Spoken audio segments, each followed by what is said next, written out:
Hello and welcome to video number 5. This is about hyperlinks. First things first, you need to be opening up Microsoft Word, whether you are using a Mac or PC.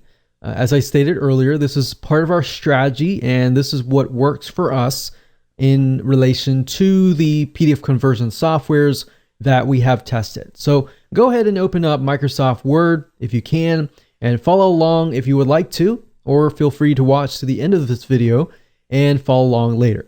Now, in order to create a hyperlink, what you need to do is you need to highlight the word or words. So if you want to hyperlink the word high domain, you just highlight that. Or let's say, for example, we're going to say click here to learn more about this product. We can highlight that. We can right click it, click on hyperlink. And then, of course, you want to enter the URL right here. Now, Microsoft Word is going to give you different options. You can hyperlink to an existing file or web page, hyperlink within the document itself.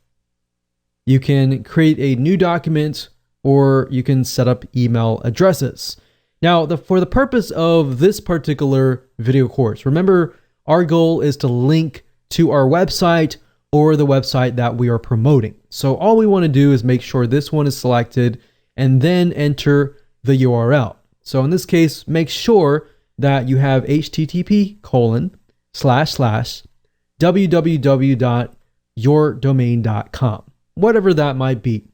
Now, let's say, for example, we'll just do google.com for the sake of simplicity. And up here, you can target frame. Now, what this means is you have the ability to control the click. So if somebody opens up your PDF file, oftentimes, if you think about it, there are two different situations. Either the PDF file will be downloaded to their computer, and then they'll open it up via Adobe Acrobat Reader, or in a different situation, they will click the link and the PDF file will be opened up within their internet browser as a new tab.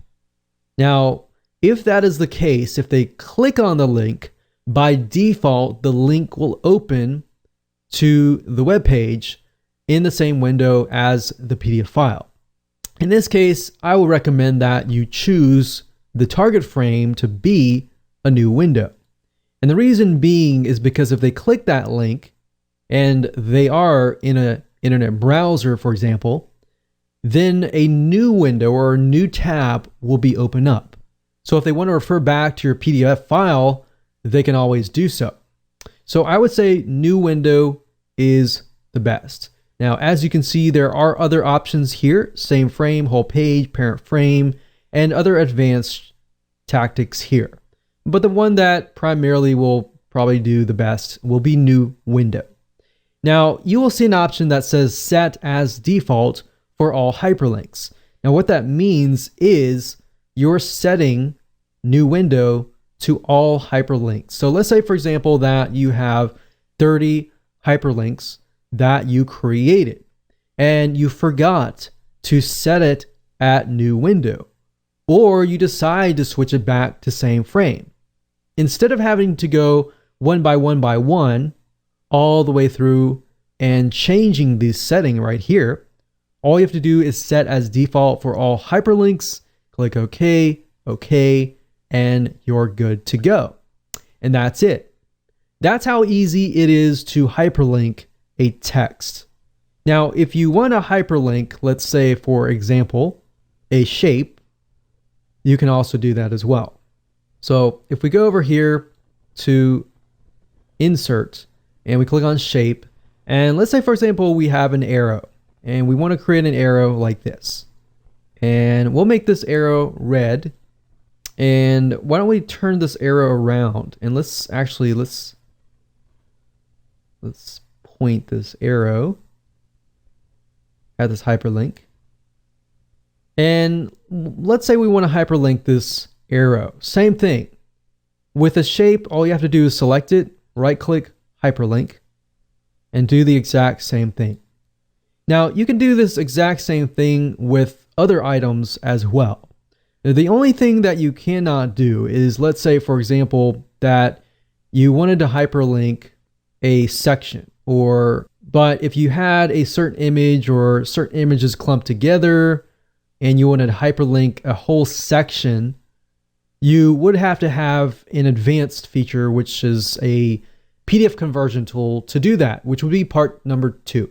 Now, part number 1 would allow us, utilizing WinZip, to convert these hyperlinks so that when it is converted to a PDF format, the hyperlinks still work. Now, you'll notice sometimes if you use free PDF conversion tools that when you do convert to a PDF file, the hyperlinks don't pass through. So the hyperlinks only work within Microsoft Word itself. So I'll see you in the next video, and we'll talk about everything you need to gather up until this point so that you can make sure that when you do the conversions, everything will work perfectly. All right, we'll see you there. Hello and welcome back. This is video number 6, and in this particular video, what I want to do is just quickly run through and give you a quick recap as far as what you need to have up until this point. So number 1, you need to have your attack plan. Either you need to be selling your own product or somebody else's product and figuring that out, figuring out the angles which go into your content, and figure out your audience. And then you need to make sure you create your content, make sure that it is angled correctly, utilizing the different angles that I have given you, or you can go ahead and create your own angles, but I've given those to you that work.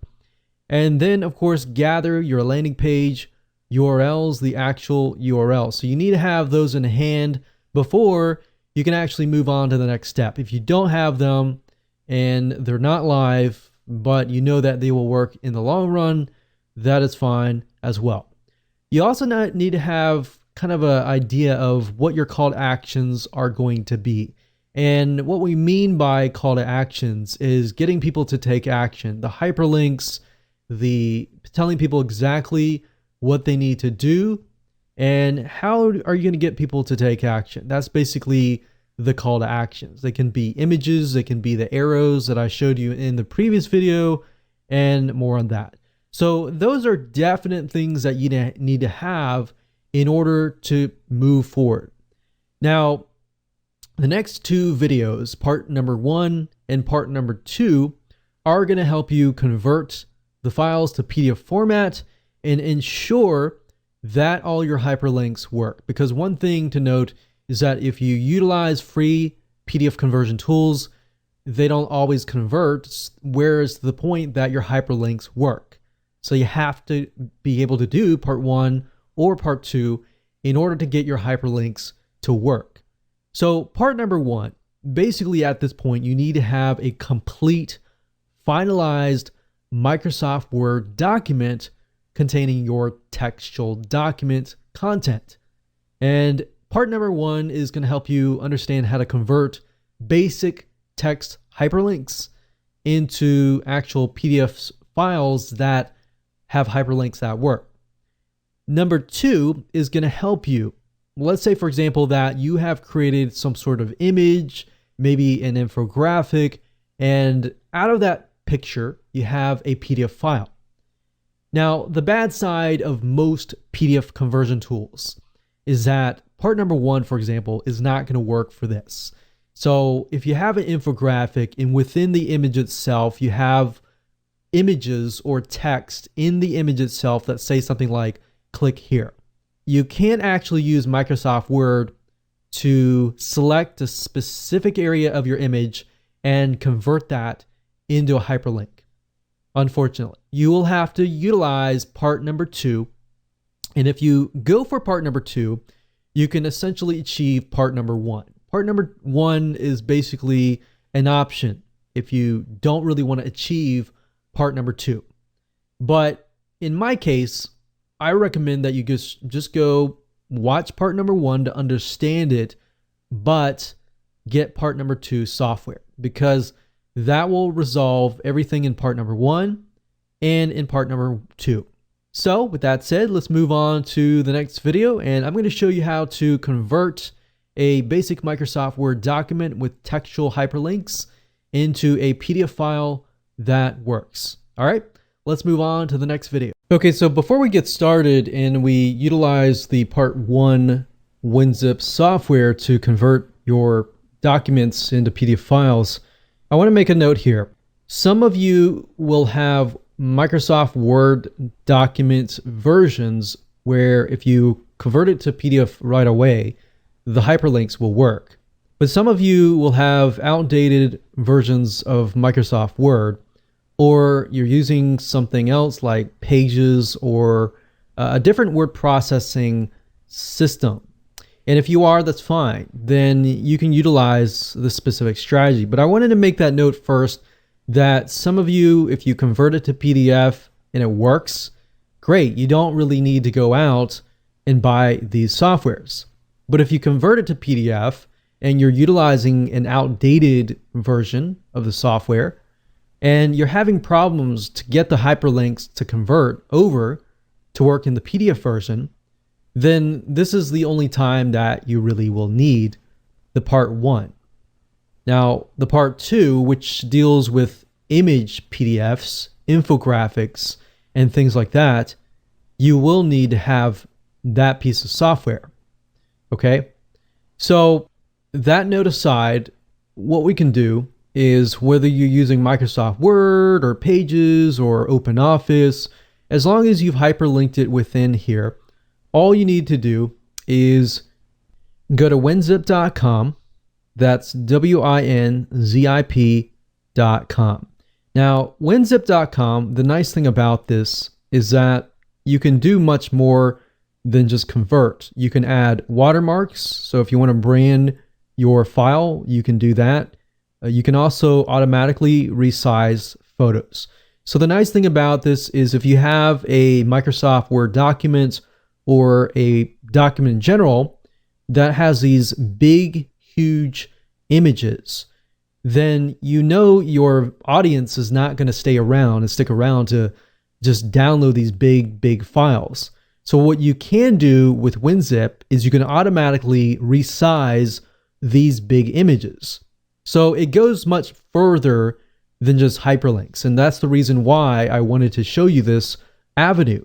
So as you can see here, WinZip 20, you can zip, unzip, you can convert to PDF, you can do all these other things. Now they have different versions. They have standard version and pro version. And you can see here, you can actually look here. As far as PDF goes, you can create read-only PDFs. So if you want people and to prevent them from copying your content, you can actually do this. So like I said earlier, you can save a regular Microsoft Word document as a PDF file just utilizing the Microsoft Word system. But what you can't do is you can't protect it. You can't password protect it. You can't make it read-only. You can't watermark it. You can't do all these other advanced features. Now, if you go to the site and click on compare, you can obviously see the difference between the standard version and the pro version. Now, if you scroll down here, you'll notice that the WinZip standard version does allow you to convert PDF files and do all these things right here. And this is really what you want. So you really don't necessarily need to have the pro version, because that's what you really want to do is just the PDF conversion, right? So in this case, you would only dish out about $30. So $29.95, that's $30. You can get that. You don't really need the $50 version. So I wanted to offer this to you as a different avenue that you could take if you didn't want to dish out, $50. Now, would I recommend that you go this route if you want to do image PDFs and if you want to hyperlink your infographics and your things like that? No, I would not recommend that you go down this route. I would recommend that you do part number 2, and I'll show you why. But as far as this goes, this is pretty good for the price. So if you want to save $20, you want to go down this route, that's fine. So what I want to do right now is I open up WinZip and I have the pro version, but like you saw earlier, you don't really need the pro version. The only reason why I got the Pro version was because I wanted the other options that came along with WinZip. Now, as you can see here, what you can do is you can check convert to PDF. You can click on options. You can also click on PDF conversion options, and you can also change the resolution. So if you find that your Windows Microsoft Word document is very, very big and has these really massive images, you can always tone down the resolution and the image quality. You can convert to a read-only so that some people cannot copy your content, and you can do other things as well. So we can click on save here. You can also resize the photos if the photos are too big, and if you click on photo resize settings, you can scale them bigger or even smaller depending on what size it is, because as you know, when you put an image inside of Microsoft Word, if they're really, really big and you convert it over, they're just going to convert over at that same size. So these are just some things to think about as far as user experience. You don't want them to get to a point where they're downloading this massive file, essentially. So when you're done and you have chosen your options that you want, all you need to do is simply find the Microsoft Word document, as you can see here, and we can simply drag and drop it right here. So what's this doing right now? It's just converting the file to a PDF file. So I'm going to pause this video and we'll see you when it is complete. So actually it just finished just right now, and you can see your files have been converted. It has tried to compress it because it is WinZip. And that's the nice thing about using WinZip is it does try to compress it a little further. So this is our PDF file, and I'm just going to drag it over here. And if we double click this PDF file here, we can see that the link is hyperlinking and it goes to Google. And there we go. So that works perfectly. That's the first option that you can take to convert your Microsoft Word documents to PDFs if you have basic hyperlinks and you want to save money and you're on a budget. Now, do I recommend this route if you can spend a little bit more money, maybe an extra 20 or 30 bucks? No, I would recommend that you go on to the next video and try that, because what I'm about to show you is a software that is as powerful as Adobe Acrobat Pro, which costs about $400 to $500. And instead of spending that amount, you're going to spend a lot less. There are other softwares out there that I have tested that are just as expensive or more, that are about $100 to $200 to $300. This software I've used well over a decade, and it's one of the original softwares out there. And in my opinion, is one of the best. And it'll allow you to create hyperlinks for infographics, for images, and for any spot on the image that you want. So with that said, let's move on to the next video.